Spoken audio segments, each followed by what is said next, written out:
Hi there, and welcome to this lesson on Further Pure Mathematics 1 from the Edexcel International A-Level. We're on Chapter 8, Proof, and we're up to 8.3, Proof by Induction, looking at how you use induction to prove recurrence relations. Quick reminder of proof by induction. First of all, we prove the statement is true if n equals 1, then we assume the statement is true for n equals k, and then we prove that if our assumption in step 2 is correct, that the statement is also true for n equals k plus 1. And to finish it off, we then have to write something very close to the following. We've shown the statement's true for n equals 1, and we've shown that if the statement is true for n equals k, then it is true for n equals k plus 1. Therefore, by mathematical induction, the statement is true for all values of n, which are positive integers. Okay, recurrence relations. Before we dive into induction, just have a go at doing this example yourself.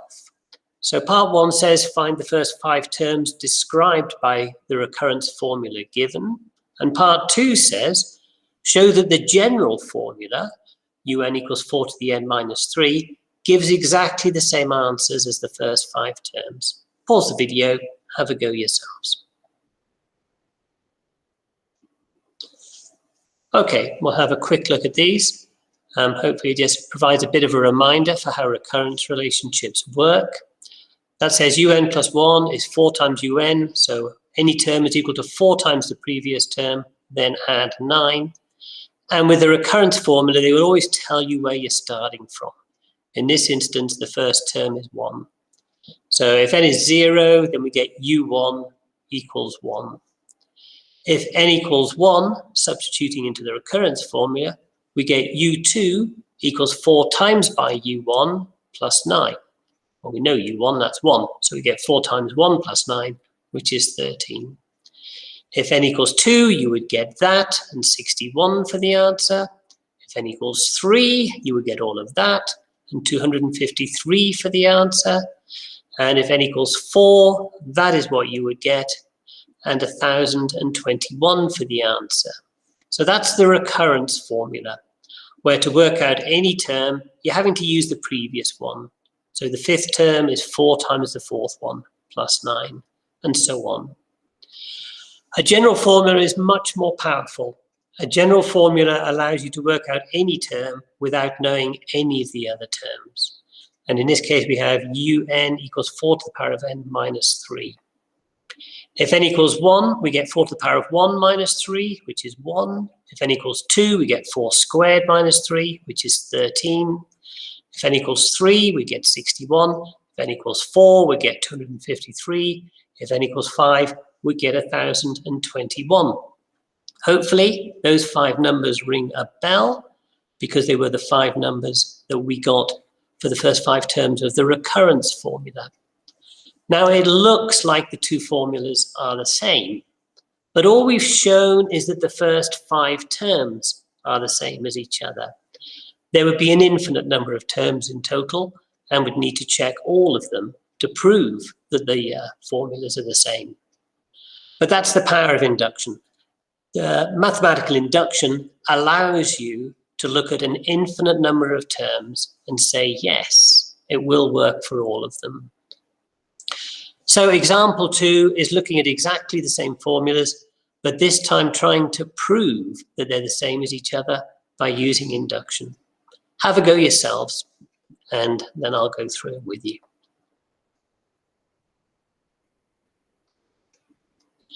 Okay, let's have a look at this. Now, step 1 immediately is a little bit different from normal.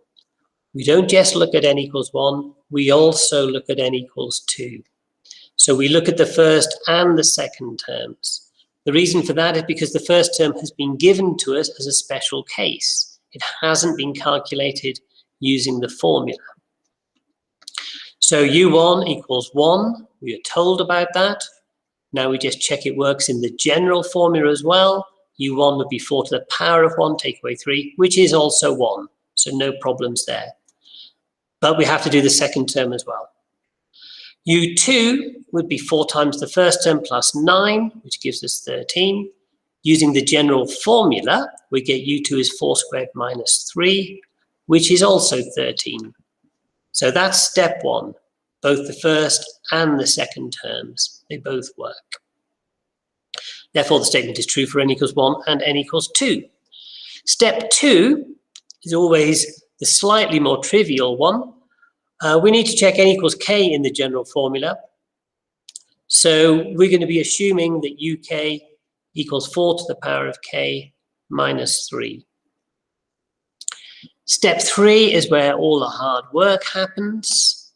We're trying to prove that n equals k plus 1 is true if n equals k is true. Now, that means we're trying to prove this, that uk plus 1 is equal to 4 to the power of k plus 1 minus 3 if the previous term, uk equals 4 to the k minus 3, if that works. You'll notice both these statements are taken from the general formula. The reason for all the color coding is it's more to try and stop me getting confused than you. The red one is because that's what we're trying to prove. You always need to keep half an eye on that. That's where we're trying to get to. The blue one is because that's the one we're going to use. Purple will always be the recurrence relationship. And we do start with the recurrence formula. So we consider the k plus first term for the recurrence formula, which would be 4 uk plus 9. Then all we do is substitute in for uk. So uk from the general formula is 4 to the power of k minus 3. We substitute that there. Then we multiply out the brackets. Then we tidy it up.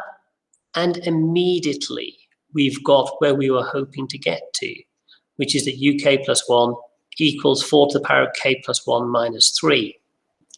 So we have shown that the k plus first term does work as long as the previous term works. So the formula will work for the k plus first term as long as the formula works for the kth term. But that's induction. So we have finished. All we need to do now is just write down the 3 standard statements that you finish all questions with. The next example, I should say example 3. Use induction to prove that the general formula, un equals 2 to the power of n plus 1 plus 3 to the power of n plus 1, is the general formula for this recurrence relationship. Now, notice, be careful, beware it says here. This recurrence formula requires 2 previous terms. So if you're finding un plus 2, you need the term before that and the term before that as well. That has a big impact on the proof. It means that in step 1, we'll actually have to check 3 terms now. N equals 1, n equals 2, and n equals 3. And in step 2, you won't just have to assume the previous term is correct, but that both of the previous 2 terms are correct. Bearing all of that in mind, have a go at doing this yourself, pause the video, and come back to me when you're ready. Okay, let's have a look at how all of this works out. So step 1, we have to look at all of the first 3 terms, n1, n equals 2, and n equals 3, because the first 2 terms have been given to us as special cases, 13 and 35. They haven't been calculated using the formula.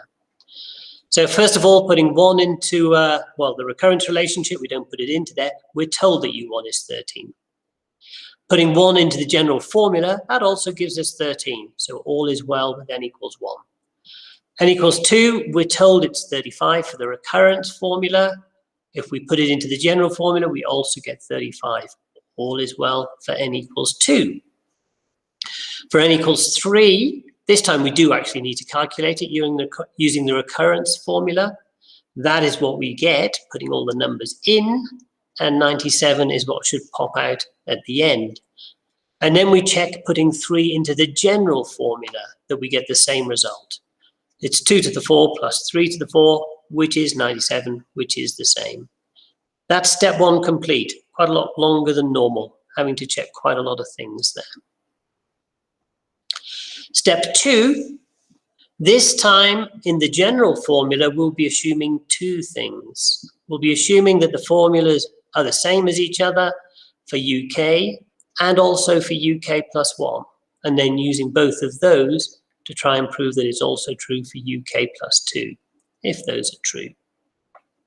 That's just substituting k into the formula, and that is substituting k plus 1 into the general formula. So the blue ones are the ones we're going to be assuming are true. So staying with the color coding, step 3, we're trying to prove that n equals k plus 2 is true if both of the previous terms are true. So this is what we're trying to get to, the red term, and this is what we're assuming, the two blue terms. All of these three terms come from the general formula.